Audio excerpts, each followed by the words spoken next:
Jadi Nabi SAW ikut uslub Al-Quran. Inna Allah malaikatahu yusalluna 'alan Nabi. Maka Nabi kopi uslub tu. Inna Allah malaikatahu yusalluna 'ala safil awal. Sungguhnya Nabi SAW, sungguhnya Allah dan para malaikatnya berselawat ke atas mereka yang solat dalam saf pertama. Qalu ya Rasulullah wa 'ala tsani. Maka para sahabat pun bertanya, ya Rasulullah bertanya, bagaimanakah saf kedua?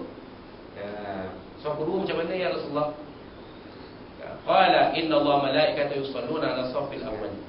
Semuanya Allah Taala berselawat dan para malaikat yang berselawat ke atas saf yang pertama. Nabi ulang balik statement Nabi yang mula-mula dan ulang dari dulu. Ini mengingatkan kita kepada hadis yang kedua kita baca mula tadi. Apa dia? Allahumma barik lana fi syamina wa fi yamanina. Para sahabat bertanya, sebagai para sahabat bertanya kepada orang bertanya, ya, wa fi najdina, bagaimana dengan najat kami? Sebab ada para sahabat yang berasal daripada sana. Nabi ulang balik, Allahumma barik lana fi syamina wa fi yamanina. Nabi ulang balik doa tu. Allah, ya Allah, berkati sekalian kami di negeri Syam dan negeri Yaman. Sahabat ulang balik, wa ala najdina, bagaimana? Wa fi najdina, bagaimana najat kami? Negara kami najat macam mana? Maka Nabi jawab balik, di sana akan berlaku zilzal, akan berlaku malapetaka, uhara, dan daripada situ akan timbulnya dua tanduk syaitan. Gaya Nabi menjawab di dalam hadis tu sama dengan seakan-akan macam dalam hadis ni. Nabi ulang balik. Macam mana saf kedua ya Rasulullah? Nabi ulang balik, sungguh Allah dan para malaikat yang berselawat ke atas mereka yang berada dalam saf yang pertama. Qalu ya Rasulullah wa 'ala tsani. Para sahabat tanya balik, bagaimana saf kedua ya Rasulullah? Sebab para sahabat ni ramai. Para sahabat ni ramai. Bukan dia macam kita ni ramai. Yang sentiasa bersama Nabi SAW di kota Madinah tu pun dah ramai dah. Belum kira lagi secara keseluruhan. Kalau kira secara keseluruhan berapa kak? Dikatakan 100,000 orang.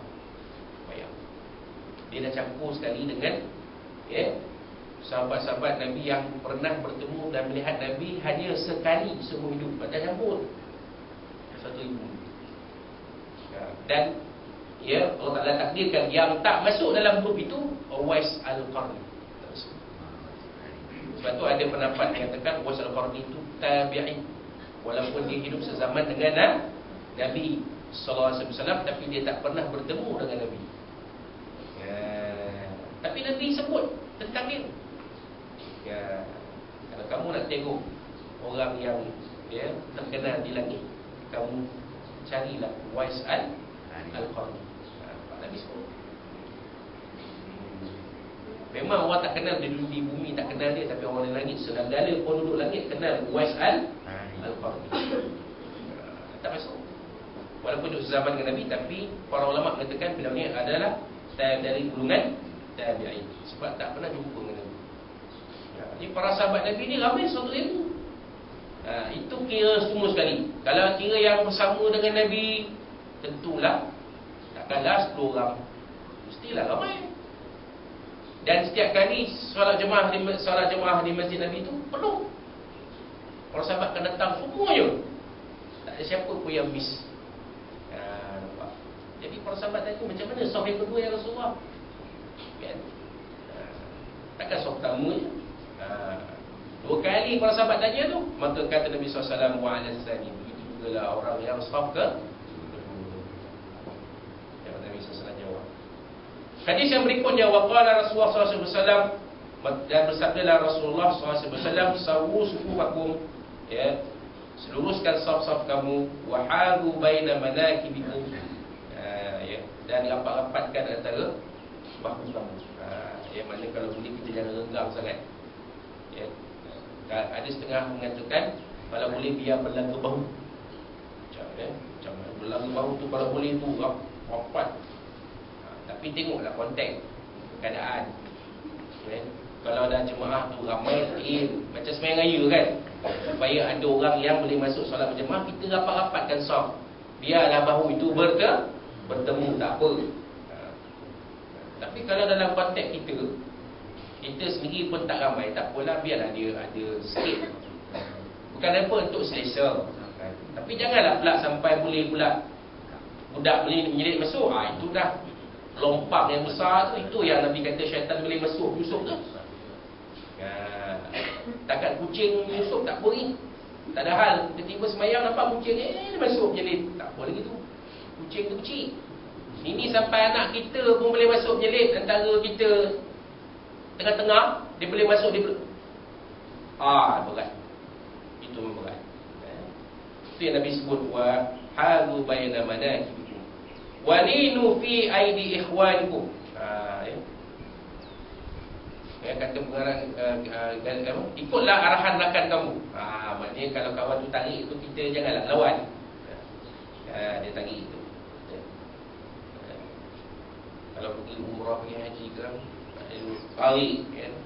Orang bangsa lain ni kadang bahasa lembutnya kuat sikit, dia main tarik je. Haram. Letih kita kan, kita apalah dia orang. Kan? Tak reti cakap ke, excuse me ke, orang putih mengerti ni, bangsa-bangsa ni tak reti, main tarik, sepati. Kan? Muka degil pula. Kan? Dia suruh dapatkan sab je, bukan dia marah kita pun. Kita je yang kan nakak Jadi kita ikut arahan rakan sebelah-belah. Apatah lagi arahan imam. Itu tentulah. Wasuddul khalal, dan penuhi tempat-tempat kosong. Ini Imam Zilal Harab memang dia suka sebut. Last sekali kita wasuddul khalal.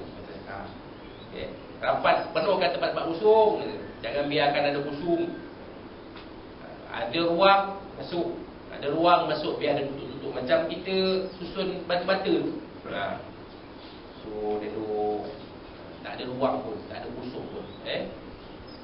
Fa inna syaitana yadkhulu fi ma bainakum bi manzilatil hadaf.